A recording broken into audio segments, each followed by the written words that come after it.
अनमोल। अशोक जी अपनी पत्नी के साथ अपनी रिटायर्ड जिंदगी बहुत हंसी खुशी गुजार रहे थे। उनके तीनों बेटे अलग अलग शहरों में अपने अपने परिवारों के साथ थे। उन्होंने नियम बना रखा था, दीपावली पर तीनों बेटे सपरिवार उनके पास आते थे। वो एक सप्ताह कैसे मस्ती में बीत जाता था, कुछ पता ही नहीं चलता था। कैसे क्या हुआ, उनकी खुशियों को जैसे नजर ही लग गई।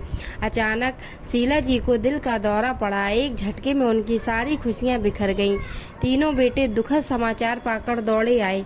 उनके सब क्रियाकर्म के बाद जब शाम को एकत्रित हो गए, बड़ी बहू ने बात उठाई। बाबूजी, आप यहाँ अकेले कैसे रह पाएंगे? आप हमारे साथ चलिए।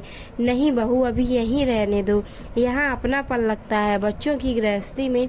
कहते कहते वो चुप से हो गए। बड़ा पोता कुछ बोलने को हुआ, पर उन्होंने हाथ के इशारे से उसे चुप करा दिया। बच्चों, अब तुम लोगों की माँ हम सबको छोड़कर जा चुकी है। उनकी कुछ चीज़ें हैं, वो तुम लोग हमसे अब उनकी साथ संभाल नहीं हो पाएगी। कहते हुए अलमारी से कुछ निकाल कर लाए। मखमल के थैले में बहुत सुंदर चांदी का श्रृंगारदान था। एक बहुत सुंदर सोने के पट्टे वाली पुरानी रिस्ट वॉच थी।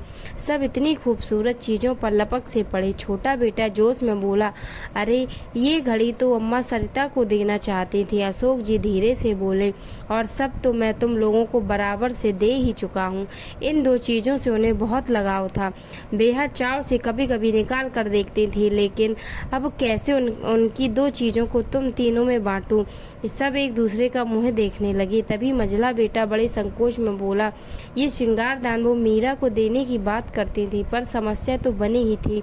वो मन में सोच रहे थे, बड़ी बहू को क्या दूं? उनके मन के भाव शायद उसने पढ़ लिए। बाबूजी, आप शायद मेरे विषय में सोच रहे हैं। आप श्रृंगारदान मीरा को और रिस्ट वॉच सरिता को दे दीजिए।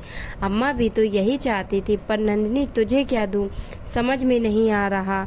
आपके पास एक और अनमोल चीज़ है, और वो अम्मा जी मुझे ही देना चाहती थी। सबके मुंह हैरानी से खुले रह गए। दोनों बहुएं तो बहुत परेशान हो गईं। अब कौन सा पिटारा खुलेगा? सबकी हैरानी और परेशानी को भांप कर बड़ी बहू मुस्कुराकर बोली, वो सबसे अनमोल तो आप स्वयं हैं। पिछली बार अम्मा जी ने मुझसे कह दिया था, मेरे बाद बाबूजी की देखरेख तेरे जिम्मे। बस अब आप उनकी इच्छा का पालन करें और हमारे साथ चलें। दोस्तों, कैसी लगी स्टोरी हमें कमेंट्स में बताएं, और ऐसे ही वीडियोस को लाइक करें, शेयर करें, और भी स्टोरीज के लिए इस चैनल को सब्सक्राइब करें। धन्यवाद।